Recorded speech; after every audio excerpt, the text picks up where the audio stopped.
La définition de la torture comporte au minimum 3 éléments essentiels. Le premier élément, c'est un élément matériel, c'est-à-dire le fait d'infliger une douleur ou des souffrances aiguës à une personne. Le deuxième élément qui est très important, c'est l'élément intentionnel. Il n'y a torture que lorsque cette douleur ou ces souffrances aiguës sont infligées intentionnellement.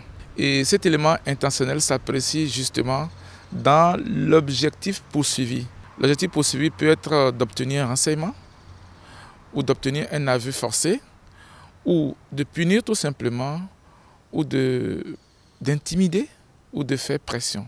Un troisième élément qui est également très important, c'est l'auteur de l'acte qui est qualifié de torture. La définition des Nations Unies nous dit que l'acte doit être le fait d'un agent de la fonction publique ou une personne agissant à titre officiel, soit sous le commandement d'un agent de la fonction publique ou soit sous le commandement direct de l'État, dans le cadre de l'accomplissement de sa mission officielle. Dans le monde en général, on se rend compte que dans tous les pays du monde, le phénomène de torture prend de l'ampleur. D'abord, le phénomène existe, mais non seulement il existe, il est têtu et il a tendance à prendre de l'ampleur. Malgré tout l'arsenal juridique qui est mis en place au plan international, au plan africain et au plan national. Au Bénin, c'est malheureusement la même tendance puisque